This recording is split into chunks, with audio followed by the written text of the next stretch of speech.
कि हम एक पार्टी हैं, एक राष्ट्रीय पार्टी हैं, हम चुनाव लड़ेंगे, लेकिन इसका ये कतई मतलब नहीं है कि हम देश हित में भाजपा विरोधी मतों का बिखराव करेंगे।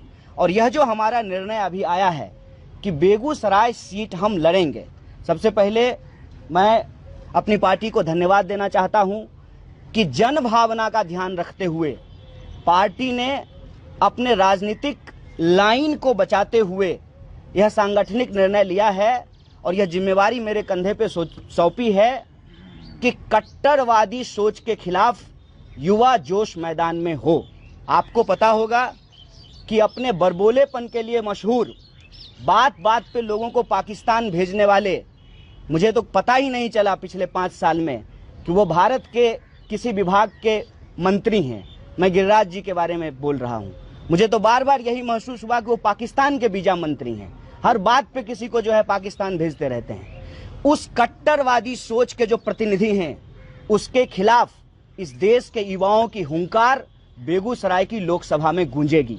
रही बात बाकी 39 सीटों की, मैं अपनी राजनीतिक प्रतिबद्धता और अपनी पार्टी के बिहाफ पे आप तमाम मीडिया कर्मियों के माध्यम से इस देश की जनता को बताना चाहता हूं कि हम लोग बिहार या देश के किसी भी हिस्से में देश हित को लेकर भाजपा विरोधी मतों का बिखराव नहीं करेंगे और इस बात की पूरी तफ्सीस की जाएगी।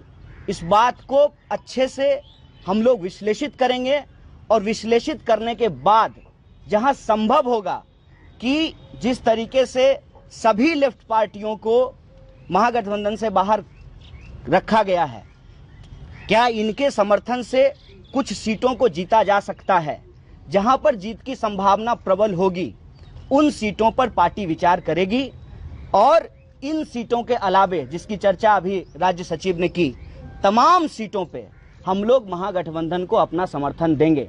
और यह बात मैं आपको रिमाइंड कराता हूं कि यह महागठबंधन का समर्थन किसी नेता, किसी पार्टी या किसी विचारधारा की समर्थन का सवाल नहीं है।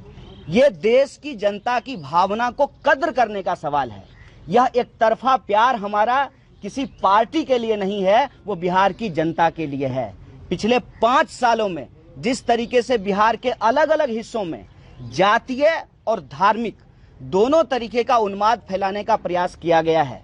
बिहार की यह धरती बुद्ध की धरती है, शांति और अहिंसा की धरती है, लेकिन जिस तरीके से यहाँ पे हिंसा का सहारा, नफरत और उन्माद का सहारा लिया जा रहा है, इस दौर में जनता हमारे लिए सर्वोपरि है और उसको यदि हम ध्यान में रखते हैं तो हम अपना समर्थन उन तमाम लोगों को करेंगे जो भाजपा को हराने में सक्षम हैं। स्वाभाविक तौर पे इसको कई बार इस रूप में देखा जाएगा कि आपको इग्नोर किया गया है, आपको महागठबंधन में शामिल नहीं कराया गया है, कहीं आपके बीच में और किसी अन्य नेता के बीच में कोई व्यक्तिगत प्रतिस्पर्धा तो नहीं है। यहाँ मैं आपको स्पष्ट कर देता हूँ, हमारी लड़ाई आज के डेट में भाजपा से है और भाजपा से इसलिए है कि भाजपा के अलग अलग नेताओं ने यह बात स्पष्ट कर दी है कि अगर वो चुनाव जीत कर आएंगे तो इस देश में चुनाव ही नहीं होगा। और जिस तरीके से संविधान पे हमला हुआ, जिस तरीके से संविधान की कॉपी दिन दहाड़े दिल्ली की सड़कों पे जलाया गया 100 मीटर की दूरी पर, पार्लियामेंट से 100 मीटर की दूरी पर, यह एक गंभीर विषय है।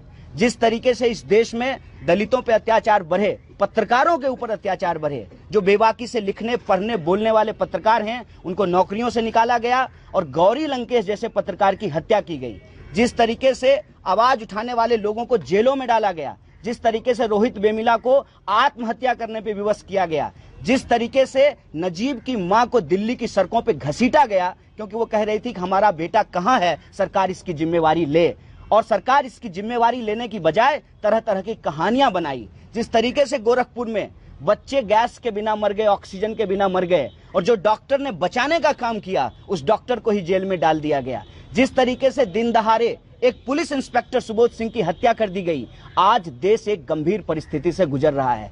इस गंभीर परिस्थिति में यह जिम्मेवारी हम तमाम लोगों के कंधे पे है कि हम अपनी राजनीतिक जमीन की चिंता ना करें, हम अपने पार्टी की चिंता ना करें, हमारी पार्टी का खाता खुलेगा कि नहीं खुलेगा हम इसकी चिंता ना करें। आज हमारी चिंता सबसे ज्यादा अगर किसी बात की है तो वो देश की है, लोकतंत्र की है, संविधान की है। और इसको बचाने के लिए हम अपनी प्रतिबद्धता जाहिर करते हैं और इस प्रतिबद्धता को जाहिर करते हुए एक स्पष्ट मैसेज देना चाहते हैं कि हमारी लड़ाई आरजेडी, कांग्रेस, रालोसपा, हम या फिर मुकेश सहनी जी की पार्टी से नहीं है।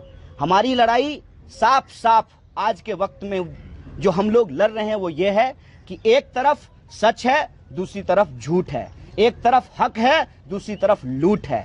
हम हक और सच के लिए इस लड़ाई को लड़ेंगे और हमको पूरा भरोसा है। जिस तरीके से मैं आज पहली बार पटना आकर के प्रेस कॉन्फ्रेंस कर रहा हूं, आप देख रहे होंगे, आप लोग पॉलिटिकल बीट कवर करने वाले सीनियर पत्रकार हैं और भारत में बिहार को एक राजनीतिक जगह माना जाता है। तमाम नेताओं को आपने दिल्ली और पटना का चक्कर लगाते हुए देखा होगा। हम उस समय बेगूसराय का चक्कर लगा रहे थे। हम ये इंश्योर कर रहे थे कि बेगूसराय में दंगा नहीं हो। हम ये इंश्योर कर रहे थे जब मालूम चला कि गिरिराज सिंह बेगूसराय से कैंडिडेट बनने वाले हैं तो वहां पर एक धार्मिक उन्माद न खड़ा किया जाए, हम उस कोशिश में लगे हुए थे। और बेगूसराय की जनता ने जिस तरीके का प्यार हमको दिखाया है, मैं समझता हूं कि चुनाव के मैदान में खड़ा होना, उस जनता की भावना का ख्याल करना है। हम चुनाव मैदान में हैं और हमारी लड़ाई आरजेडी से नहीं है, हमारी लड़ाई तनवीर हसन साहब से नहीं है।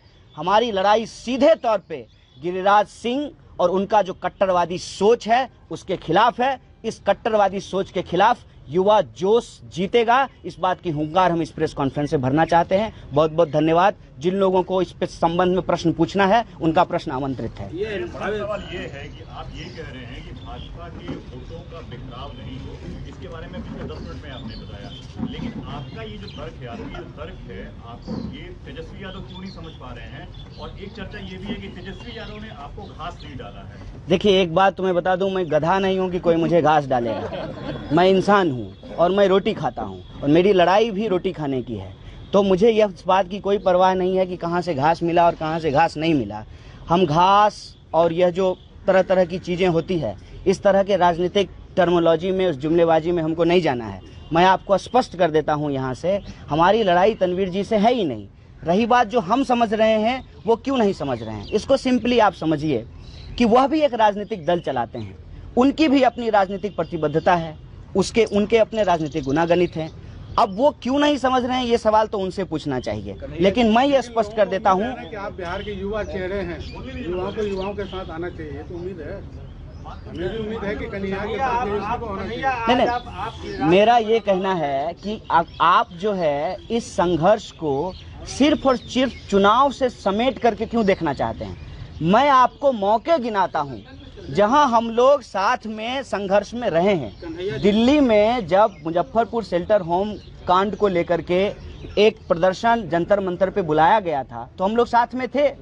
पटना की सड़कों पे भी लोग उतरे। चुनाव के समय में बहुत सारे अप्स एंड डाउन्स होते हैं, उसमें यदि गठबंधन नहीं हो पाया तो उसकी चिंता हम नहीं कर रहे हैं। हम इसलिए नहीं कर रहे हैं क्योंकि हमारा गठबंधन नेता से हो न हो, जनता से हो चुका है। कन्हैया जी, एक सवाल है, सुनिए कन्हैया जी, तेजस्वी की बात यहाँ नहीं हो रही है। युवा होने आप ये बताइए कि आप बहुत अच्छा बोलते हैं, लच्छेदार भाषा है आपकी, बहुत बढ़िया सब अपनी बात रखे हैं, इसमें कोई शक नहीं है। फायर ब्रांड नेता है, भविष्य है अपनी पार्टी के, लेकिन आप जितनी बात कह रहे थे उसमें एक बात का केवल जवाब दीजिए। जी पूछिए। आपने कहा कि बिहार की जनता से हमें प्यार है, हमारी लड़ाई आरजेडी से नहीं है। आप लड़ाई ही लड़ रहे हैं। आप भाषण देंगे, क्या आप कहेंगे कि भाई तनवीर हसन को दे दीजिए? आप नहीं देंगे। सुन लीजिए, आप रियलिटी पर क्यों नहीं बात कर रहे हैं? क्यों जनता को गुमराह कर रहे हैं? आपकी अच्छी भाषा, अच्छा सुनिए, आप मेरी बात, आपकी पार्टी, एक मिनट सवाल सुन लीजिए। आप बहुत बेहतरीन बोल रहे हैं, लेकिन बिहार की जनता के प्यार के नाम पर आप जनता को क्यों गुमराह कर रहे हैं? क्यों आप ये नहीं कह रहे हैं कि हमें जिताइए? आप ये क्यों कह रहे हैं कि भाई मेरी लड़ाई उनसे नहीं है? देखिए, क्या ये रियलिटी नहीं है कि प्रजातंत्र में लोकतंत्र में चुनाव होता है और चुनाव में हर कोई लड़ता है एक दूसरे से? देखिए, सबसे पहली बात तो ये सुनिए कि आप जो ये बार बार रियलिटी 4-5 बार बोले, तो आपको बेगूसराय का रियलिटी कितना मालूम है? बेगूसराय में कितना ब्लॉक है ये भी आपको नहीं मालूम होगा। बोलिए कितना ब्लॉक है बेगूसराय में? नहीं जानते? नहीं जानते? मैं बोलूंगा, नहीं बता ये ब्लॉक कितना है और 3 पॉइंट कितना मुखिया है, कितना ब्लॉक है, इससे आपको कोई लेना देना नहीं है। बिल्कुल आपको भी नहीं लेना देना है। देखिए मेरा जवाब सुन लीजिए।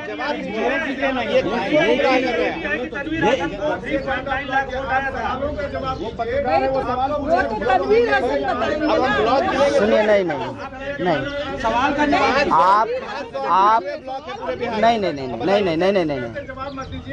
आप सवालों का जवाब दीजिए। आप ये थोड़ी जाएंगे कि आपको ब्लॉक। मैं इसलिए कह रहा हूँ कि ये कह रहे हैं कि ग्राउंड रियलिटी आपको नहीं पता है, ये कह रहे हैं। मैं कह रहा हूँ कि मुझे ग्राउंड रियलिटी पता है। मैंने अपनी PhD जमा करके बेगूसराय में ही वक्त बिताया है। बेगूसराय का गांव-गांव घूमा हूँ। बेगूसराय में आज की जो हालात है उसको आप समझ लीजिए। बेगूसराय में आज की हालात यही है।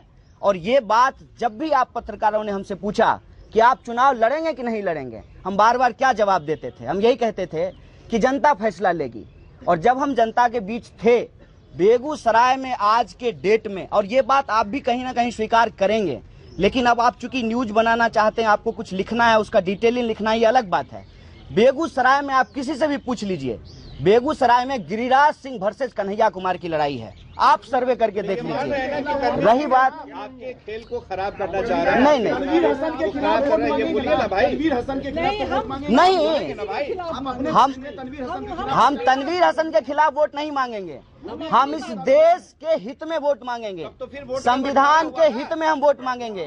और लोग जो है वोट का बंटवारा हुआ ना आपके बोलने दीजिए। ये कहेंगे कि तनवीर हसन के लिए वोट कीजिए। भाजपा विरोधी वोटों का बिखराव बिहार में बहुत कम होने की संभावना है। उसका कारण हम आपको बता देते हैं। गठबंधन जो है पार्टियों का बाद में बना या टूटा है। तनवीर हसन क्या हारेंगे ना? बोलने दीजिए ना।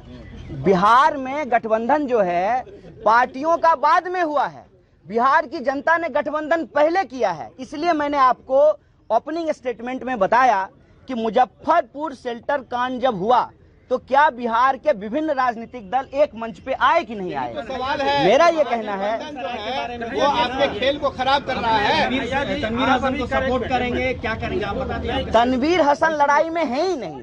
अरे ठीक है, तो महागठबंधन के वोट जो है आपके बंटवारा होगा ना, आपके वोट नहीं होगा, तो वो हारेंगे। नहीं होगा, तनवीर हसन हारेंगे। वो तो 23 को पता चलेगा। ठीक है, मैं ये कह रहा हूँ एक राजनीतिक सच्चाई आप लोग समझिए। आप सब लोग प्रबुद्ध पत्रकार हैं, बिहार में पत्रकारिता करते हैं। आज के डेट में बिहार के भीतर बिल्कुल 2 तरीके का खेमा बन रहा है। एक, वो जो लोग अपनी प्रतिबद्धता संविधान के प्रति दिखा रहे हैं उनका खेमा है। दूसरा खेमा वो है जो आज के डेट में इस देश के बड़े बड़े कॉरपोरेट हाउस का प्रतिनिधित्व कर रहे हैं, उनकी दरबानी कर रहे हैं। यह ध्रुवीकरण हो चुका है। पर्टिकुलर सीट की यदि आप बात करेंगे, मैं आपको बताता हूं और ये आप देखेंगे जब परिणाम आएगा। पर्टिकुलर सीट की यदि आप बात करेंगे, अलग अलग सीटों की बात करेंगे, इस तरीके का मन बिहार की जनता ने ऑलरेडी बना लिया है कि जो कंटेस्ट में होगा, जो भाजपा के उम्मीदवार को हराएगा, तमाम लोग एकजुट होकर के उसको वोट देंगे। और बेगूसराय की आज की जो राजनीतिक हालत है, वो राजनीतिक हालत ये है कि तनवीर साहब लड़ाई में नहीं है। हमारी सीधी लड़ाई जो है वो गिरिराज सिंह से है। और हमको बेगूसराय की जनता पे भरोसा है कि बेगूसराय की जनता जीतेगी और नफरत और उन्माद हारेगा। यह बात हम समझते हैं। और एक बात और समझ लीजिए, इसमें एक बहुत इंपॉर्टेंट बात है कि गिरिराज सिंह स्वयं बेगूसराय नहीं जाना चाहते हैं। उनके नखरे जो हैं वो दिल्ली में चल रहे हैं। क्या बेगूसराय की जनता इस बात को नहीं देख रही है कि जो आदमी बेगूसराय को ही रिजेक्ट कर रहा है, आप हमको बताइए कि बेगूसराय की जनता उसको कैसे एक्सेप्ट करेगी? 14 में भी किए थे, नवादा जाने के टाइम में भी किए थे। नवादा में उन्होंने चुनाव लड़ा। 2015 में, एक बात बताइए, इतना पुराना मामला तो नहीं है। एक सवाल का जवाब दे दीजिए कि क्या तनवीर हसन को चुनाव नहीं लड़ना चाहिए, बैठ जाना चाहिए? नहीं, क्योंकि वो रेस में तो है। हर किसी को चुनाव लड़ने का उनका लोकतांत्रिक अधिकार है। आपको भी अधिकार है। नहीं, सलाह नहीं है। नहीं, आप उस पूरी आप जो है, एक मिनट, आप जो है इस पूरे की पूरी लड़ाई और इस मुहिम को इतना संक्षिप्त करके देख रहे हैं। आप मुझे बताइए, 111 किसान तमिलनाडु के बनारस से मोदी के खिलाफ चुनाव लड़ रहे हैं कि नहीं लड़ रहे हैं? लड़ रहे हैं कि नहीं लड़ रहे हैं? क्या वो 111 जो किसान हैं, जो पिछले 3 साल से दिल्ली की सड़कों पे नंगा घूमे हैं, सड़क पे खाना खाए हैं, क्या नहीं झेला है उन लोगों ने? 111 किसान आज वो मोदी जी के खिलाफ पर्चा क्यों भर रहे हैं? क्योंकि चुनाव के दौरान जब हम पर्चा भरते हैं तो हम अपनी बात भी रखते हैं, और यह हमारा लोकतांत्रिक अधिकार है। मैं स्वागत करता हूं तनवीर जी का कि वो लड़ने के लिए आए हैं और कोई दुर्भावना नहीं है उनके प्रति। लेकिन जो राजनीतिक हालत है वहां की, जो वहां पर जिस तरीका का समीकरण बन रहा है, उसकी जो रियलिटी है मैं वो आपसे साझा कर रहा हूं। और ये रियलिटी आपके साथ होता तो ज्यादा अच्छी बात होती। अच्छी बात तो है ही, और हम साथ ही हैं, इसको हम कहाँ बुरी बात मान रहे हैं? कन्हैया जी बिहार में बिना जात पात का कुछ नहीं होता है। हाँ, क्या बेगूसराय के भूमियार आपको सपोर्ट करेंगे कि गिरिराज को सपोर्ट करेंगे? देखिए, सबसे पहली बात,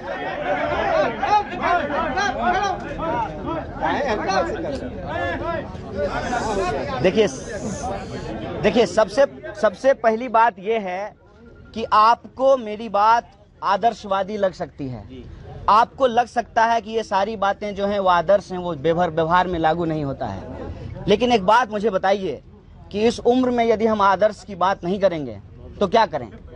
जात पात बिहार की सच्चाई है, मान लेते हैं इस बात को, क्या ये सही है? क्या इसको सही मान लें? क्या जात पात के खिलाफ नहीं लड़ना चाहिए? क्या हम है कि आप महागठबंधन में एक जगह दोस्ती कर रहे हैं और दूसरी जगह कर रहे हैं मारेंगे तुमको? कहीं नहीं कर रहे हैं, हमारे कहीं नहीं कर रहे हैं भाई। क्या 4 जगह कर रहे हैं? क्या हमने अपने मुंह से एक सवाल का जवाब दे देने जी, फिर आप कहिएगा। क्या हमने अपने मुंह से कभी भी इस देश के किसी भी विपक्षी पार्टी के ऊपर हमला किया हो? एक बात समझिए, हमला करने का काम, स्वीकार करने का काम, अस्वीकार करने का काम लोकतंत्र में जनता का है। जिसको आप विपक्ष कह रहे हैं, आप उसकी हालत पे सोचिए। अगर जनता उसको स्वीकार कर रही हो तो वो सत्ता पक्ष होते। आज वो विपक्ष में इसलिए बैठे हुए हैं क्योंकि जनता ने उनको अस्वीकार कर दिया। इसीलिए